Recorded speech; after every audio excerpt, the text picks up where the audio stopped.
கணவன் மனைவியுடைய வாழ்க்கை மகிழ்ச்சி அடைய வேண்டும் என்றால் மிக முக்கியமான அடுத்த தேவை மரியாதை, ரெஸ்பெக்ட். கணவன் மனைவியை மதிக்க வேண்டும், மனைவி கணவனை மதிக்க வேண்டும்.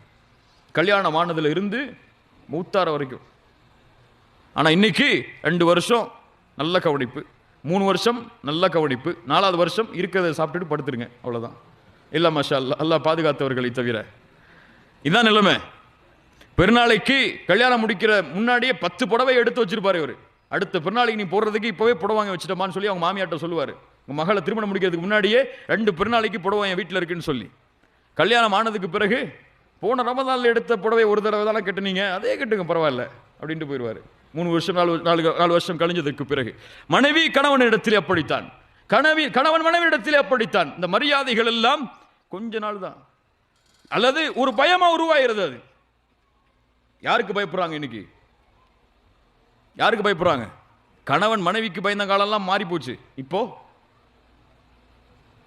மனைவிக்கு கணவன் பயப்படுறாங்க. கணவன் இந்த மரியாதையை சதா நேரமும் எதிர்பார்க்கிறான், பயத்தை அல்ல, பயந்து செய்யறதை இல்லை. ஆனா இன்னைக்கு இது இவனுக்கு வெளியே கிடைக்குது. 2 வருஷத்துக்கு பிறகு ஆபீஸ்க்கு டெய்லி போனா ரிசப்ஷனிஸ்ட் எழுந்து குட் மார்னிங் சார், எப்படி இருக்கீங்க சார், சாப்பிட்டீங்களா சார் கேட்கிறாங்க. ஃப்ளைட்ல உட்கார்ந்த ஏர் ஹோஸ்டர் என்ன வேணும் உங்களுக்கு, தண்ணி வேணுமா அல்லது வேற ஏதாவது வேணுமா, சாப்பாடு வேணுமா, என்ன வேணும், நல்லா இருக்கீங்களா, ரிலாக்ஸா இருக்கீங்களா, நல்லா இருக்கீங்களா, ஒரு டீ கொட்டினா கூட இவர் பரவாயில்ல பாரு. ஆனா மனைவி டீ கொட்டினா நடக்கிறது வேற.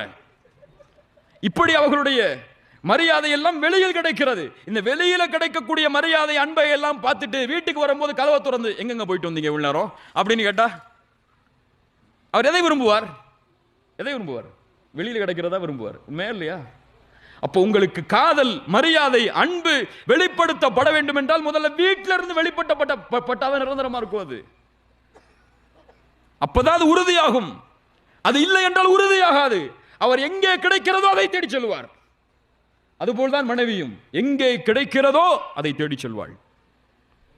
அல்லாஹ் ரப்புல் ஆலமீன் நமக்கு புரியக்கூடிய ஆற்றலை தருவானாக.